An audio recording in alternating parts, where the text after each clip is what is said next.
رهبران روسیه و چین در بیانیه مشترک از آمریکا و ناتو خواستند که به دنبال ایجاد زیرساخت‌های نظامی در افغانستان نباشند. آنان وضعیت بحرانی افغانستان را برخواسته از دخالت‌های آمریکا و ناتو گفتند. آمریکا را مسئول چالش‌های اجتماعی و اقتصادی کنونی افغانستان دانستند. فرمت مسکو و دست یافتن به راه حل‌های سیاسی به بحران افغانستان از دیگر مواردی است که رئیسان جمهور روسیه و چین به آن پرداختند. نورس صفت بیشتر میگوید. بیانیه مشترک روسیه و چین در مورد افغانستان.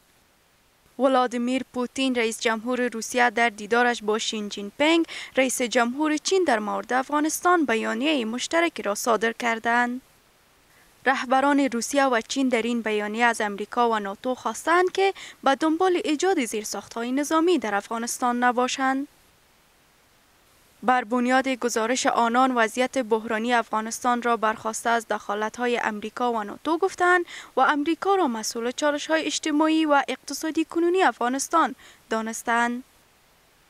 فرمت مسکو و دست یافتن برای حل سیاسی به بحران افغانستان از دیگر مواردی اند که رئیسان جمهور روسیه و چین به آن پرداختند.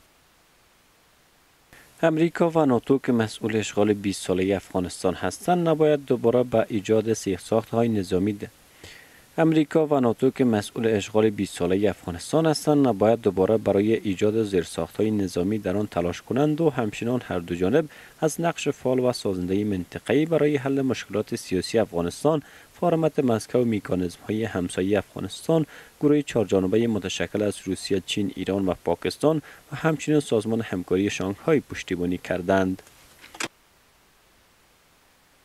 آزادسازی ذخایر مالی مسدود شده افغانستان توسط امریکا از دیگر مواردی است که دو طرف به آن تاکید کردند. در مورد تلاش‌های امریکا، چین و روسیه از این خبر دارند و این خبر خوبی است که افغانان هم جهانی را از این آگاه ساختند که برنامه در راه است.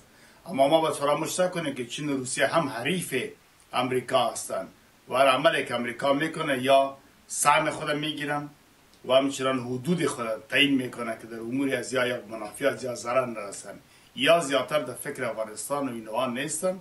آگاهان اما به این باورند دیدار رؤسای جمهوری چین و روسیه بر امریکا سخت نگران کننده است و امریکا از سیاست‌ها و روابط روس و چین در قبال امارت اسلامی به تشویش هست. روسیه و چین هم نگران از این هستند که مبادا امریکایی ها دوباره حضور نظامی پیدا بکنند در افغانستان و یا وضع موجوده برهم بخوره. این در حالی است که پیش از این نیز روسیه و چین در مواضع جداگانه از حضور 20 ساله امریکا و ناتو در افغانستان انتقاد کرده بودند.